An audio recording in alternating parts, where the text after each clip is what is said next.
Hai, Assalamualaikum warahmatullahi wabarakatuh. Kembali lagi kita dalam program e-belajar matematik bagi tingkatan 2. Okey, pada hari ini kita akan lihat bab 13 iaitu kebarangkalian mudah. Okey, saya guru anda pada hari ini Puan Maliha binti Mat Yusof dari Sekolah Menengah Kebangsaan Malim. Okey, pada hari ini cikgu akan terangkan tentang standard kandungan 13.2 iaitu kebarangkalian teori yang melibatkan kesudahan sama boleh jadi. Cikgu harap anak-anak semua dapat menentukan ruang sampel dan peristiwa bagi satu eksperimen.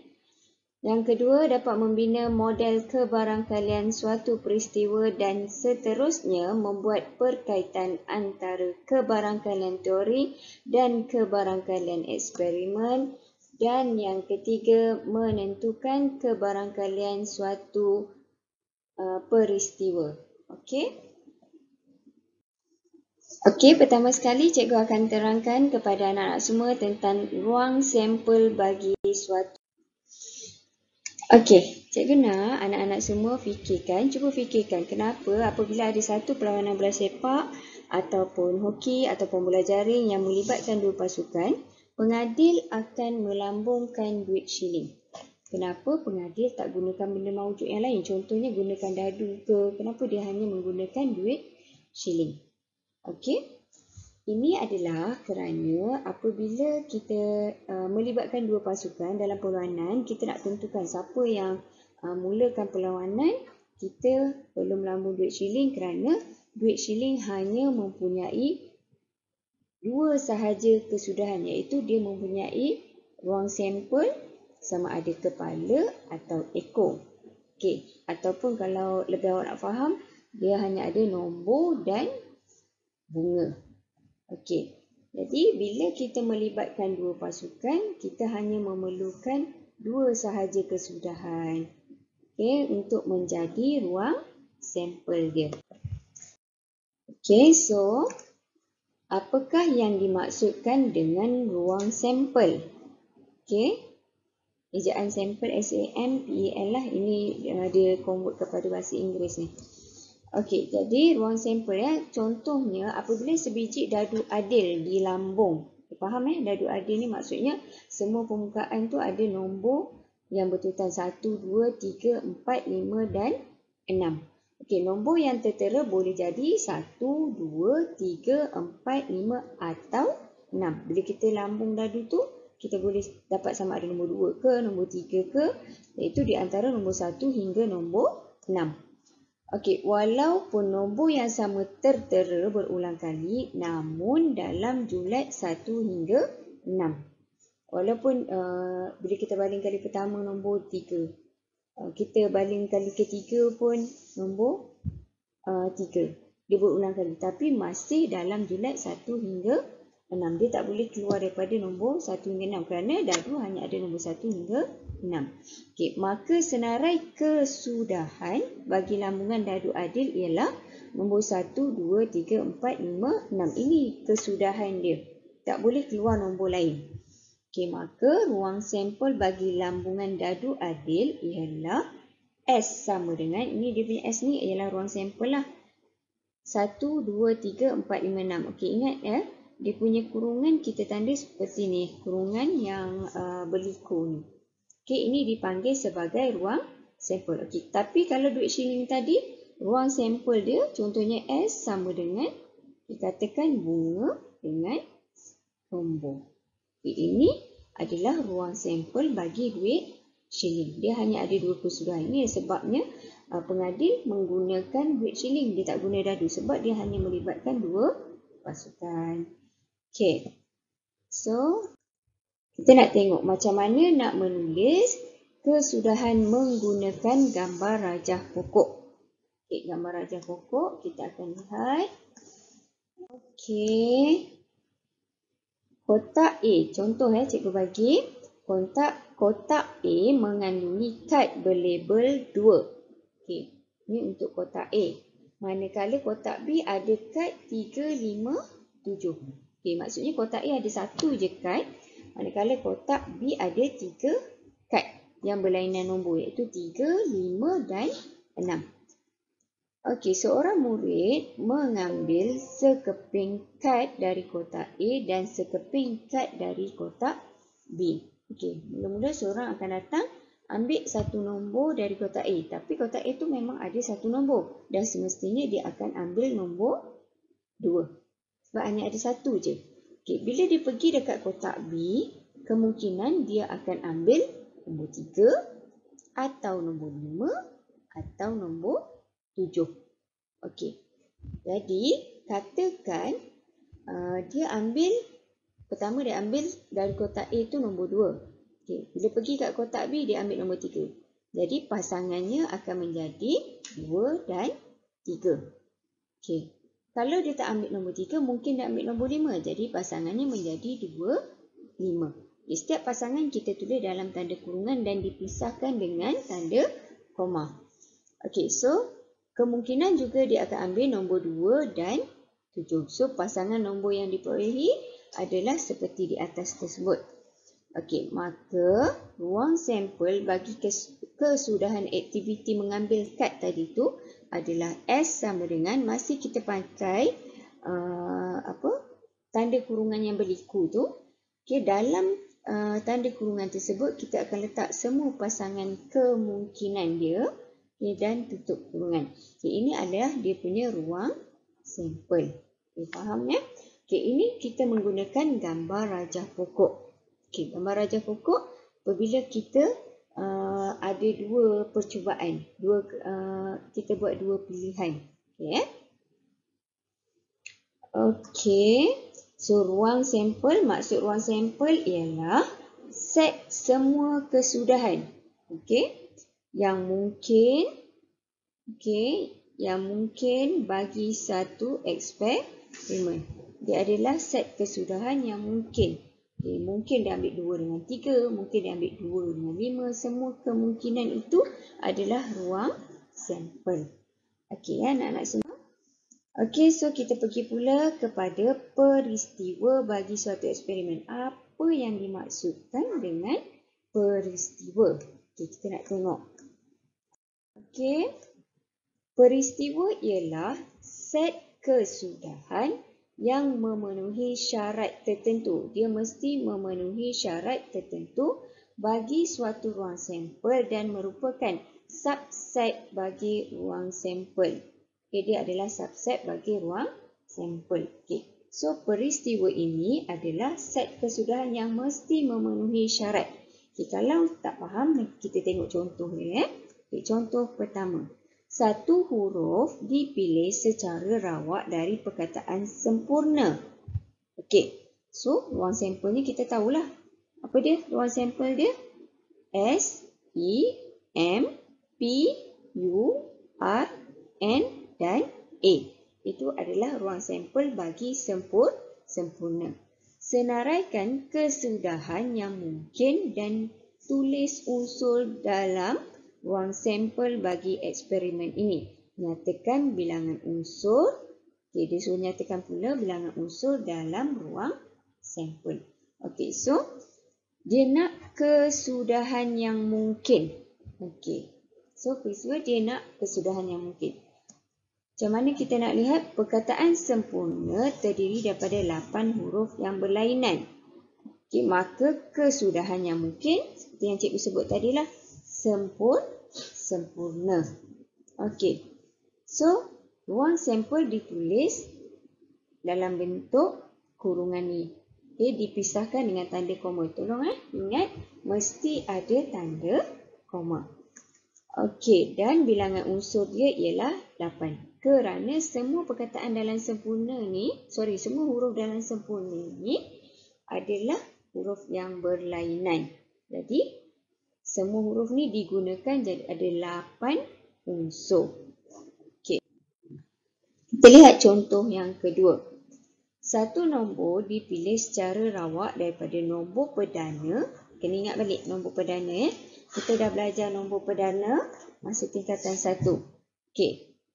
Nombor 20 hingga nombor 40. Senaraikan kesudahan yang mungkin dan tulis unsur dalam ruang sampel bagi eksperimen ini.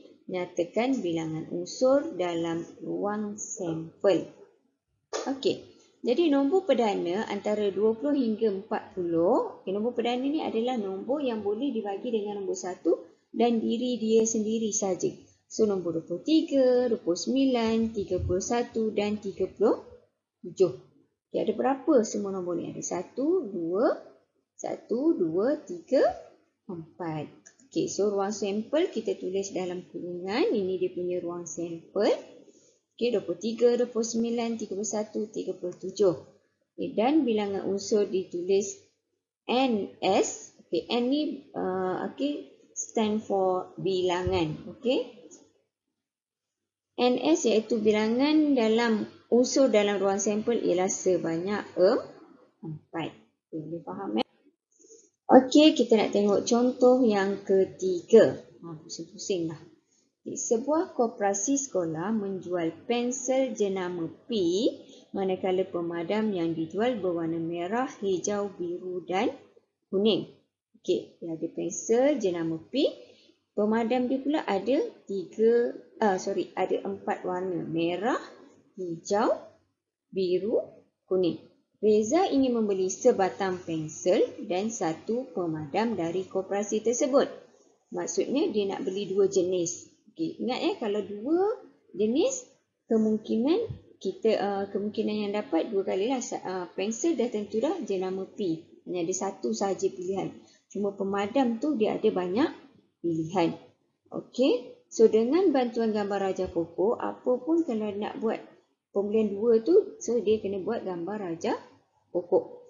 Okey, senaraikan kesudahan yang mungkin dan tulis unsur dalam ruang sampel pasangan barang yang boleh dibeli oleh Reza. Okay, so ni soalan ni dah mudah dah. Dia dah kata pasangan. So awak dah tahu dah. Daripada gambar raja pokok tu, kita tulis dalam bentuk kurungan biasa soft bracket tu untuk dia punya setiap pasangan. Kenapa ada pasangan? Sebab pemadam dia ada pilihan. Okay, nyatakan bilangan pasangan tersebut. Okay, so gambar raja pokok dia kita akan lukis. Pertama sekali kena lukis gambar raja pokok. Okay, step pertama kita nak lukis pensel. So pensel ni hanya ada satu. So P sahajalah. Okay.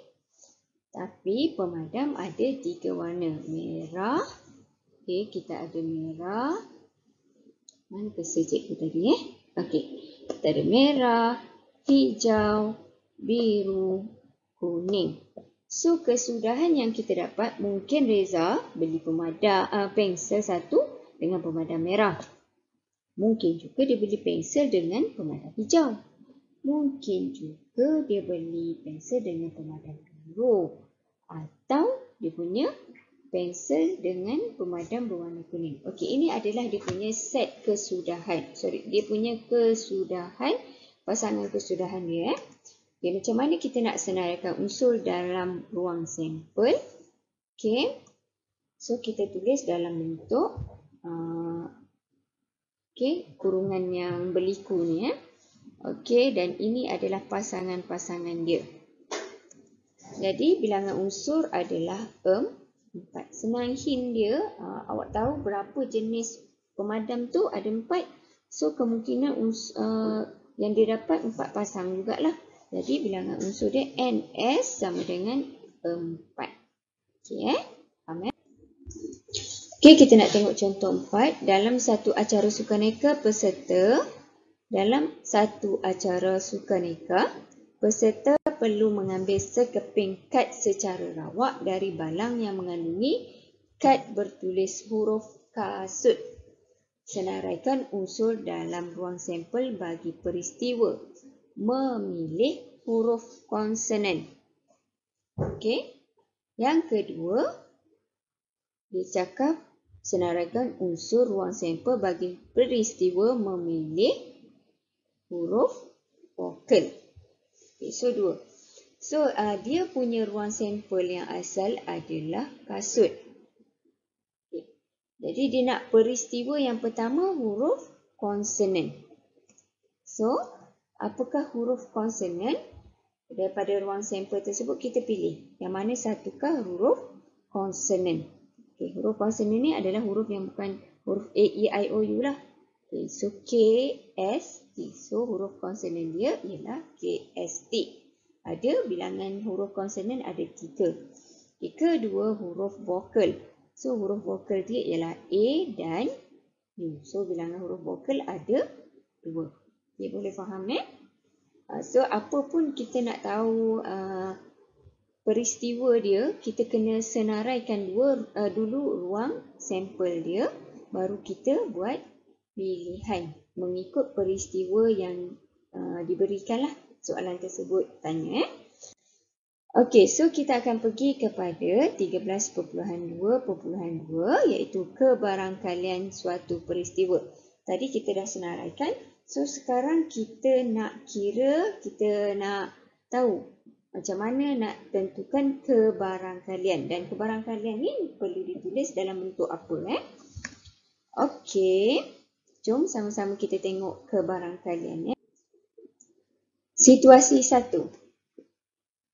Lambungan sebiji dadu adil mempunyai 6 kesudahan yang mungkin, iaitu nombor 1, 2, 3, 4, 5 dan 6.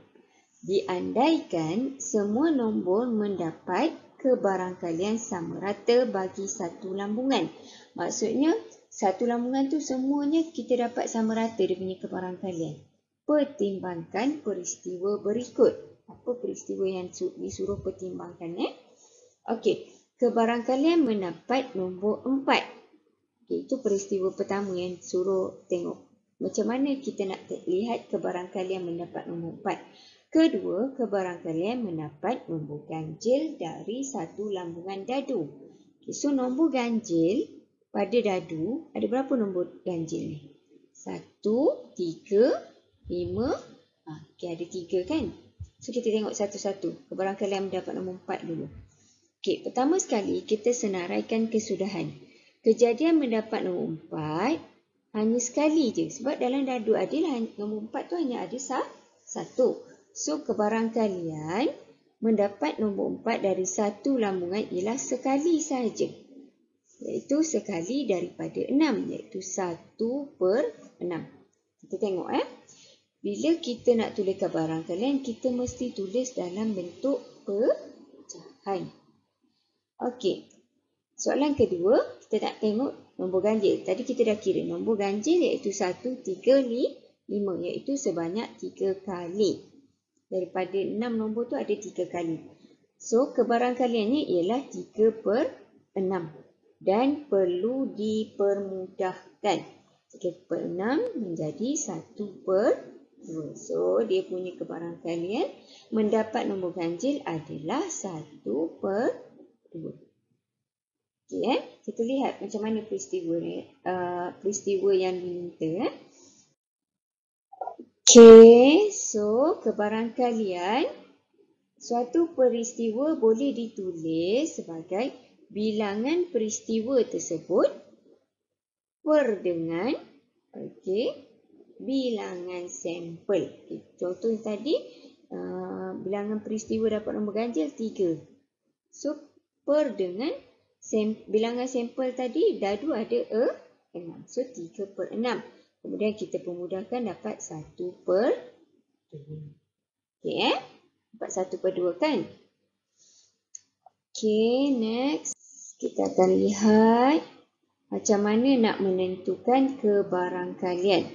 Sebiji apel diambil dari sebuah kotak yang mengandungi 25 biji apel hijau dan 35 biji apel merah. Hitung kebarangkalian apel berwarna hijau diambil. Kita tahu hijau kita ada 25 biji. Okey. Okey, kita akan lihat. Tadi kita dah tahu kan rumus kebarangkalian ialah peristiwa tersebut. Okey, so peristiwa kat sini yang dia nak warna hijau. Okey, dan dia punya bilangan sampel. Okey. Kita lihat hijau ada 25 biji. Okey, mana datang 60 biji ni? 60 biji ini adalah apel hijau tambah dengan apel merah. 25 tambah dengan 35. Okey, anggapkan A ialah peristiwa mendapat apel hijau. Cikgu cakap kan. Okay, A ni adalah untuk mendapat apple hijau. Okay, so kebarangkalian dia ialah bilangan apple hijau bahagi dengan jumlah. So, bilangan apple hijau ialah 25. Per dengan jumlahnya ialah 60. Okay, so 25 kita kecilkan dengan 60. Sifir berapa ni? Telah sifir 5 kan? So, kita akan dapat 5. Okay. 25 bagi 5 dapat 5. 60 bagi 5 dapat 12. So, kebarangkalian bagi mendapat apple hijau ialah 5 per 12. Okay. Faham Okay. So, okay, baiklah. Kita nak tengok contoh yang kedua. Apakah contoh kedua? Aaron mendapat wang saku sebanyak RM5 setiap hari Selasa, Rabu dan Khamis. Berapa hari itu? Seminggu dia dapat RM5. Kita dapat 3 hari. Hitung kebarangkalian dia mendapat wang sebanyak RM5 dalam 4 minggu. Tadi seminggu kita dapat 3 hari kan? So, 4 minggu sama dengan 3 kali 4. So, berapa hari dia dapat RM5? 12 hari. Okey. So, macam mana kita nak buat kebarangkalian dia? Okey, anggapkan A peristiwa mendapat wang saku. Iaitu peristiwa tu sebanyak 3 hari seminggu dan dalam 4 minggu kita dapat 12 hari. Jumlah hari Selasa ni, okey, kita dah kira tadi kan, 12 hari. So, seminggu ada 7 hari. Jadi, 4 minggu ada 28 hari. Jadi, awak punya bilangan sampel, bilangan ruang sampel ialah 28. Macam mana kita nak kira kebarangkalian?